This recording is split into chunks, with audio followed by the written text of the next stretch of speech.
আমি তোমাদের এমন একটা আমলের কথা বলে দিব না যাতে মান বেড়ে যাবে, পাপ মিটে যাবে। আমি এমন একটা আমলের কথা বলে দিব না যাতে মান বেড়ে যাবে, পাপ মিটে যাবে। কালু সাহাবীগণ বললেন, বালা বলেন, বলেন সেটা কি? মান বেড়ে যাবে, পাপ মিটে যাবে, ভালোই তো কথা। মান বেড়ে যাবে, পাপ মিটে যাবে, কথা তো ভালো, বলেন সেটা কি?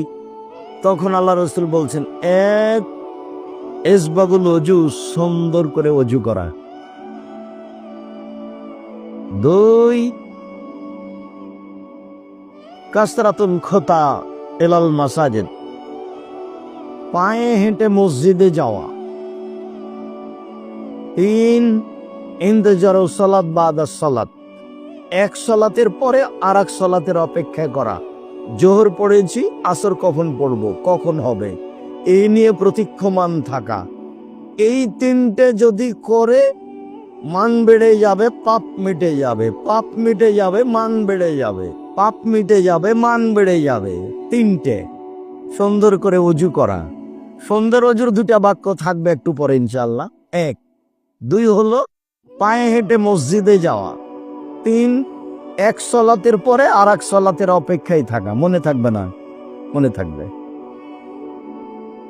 আব্দুল্লাহ ইবনে আব্বাস রাদিয়াল্লাহু তাআলা আনহু বলেন, একদা আল্লাহ তাআলা আমাদের নবীকে বললেন, মুহাম্মদ, হাল তাদরি ফিমা ইখতাসিমুল বালাউল আলা, মুহাম্মদ, আপনি কি বলতে পারেন উপরে কি নিয়ে হইচই হচ্ছে? আল্লাহ আমাদের নবীকে ডাকেন মুহাম্মদ বলে, জিবরাইল আলাইহিস সালাম আমাদের নবীকে ডাকেন মুহাম্মদ বলে, সাহাবীগণ আমাদের নবীকে ডাকতেন আল্লাহর রাসূল বলে। আল্লাহ রাসূল বলেছেন, আল্লাহ রাসূল করেছেন, আল্লাহ রাসূল দিয়েছেন। আর মাযহাবী লোকেরা আল্লাহ রাসূলকে ডাকে হুজুরে পাক সাল্লাল্লাহু আলাইহি ওয়াসাল্লাম। যেমন কোরআন শরীফ তেমন হুজুরে পাক। হুজুরে পাক দুর্বল পয়েন্টে কোনোদিন যাওয়া লাগেনি। কোরআন শরীফ চলবে না, শরীফ শব্দ চলবে না, এটাই চূড়ান্ত। পৃথিবীর কোনো পথ দিয়ে ওটা বৈধ করার কোনো পথ নেই।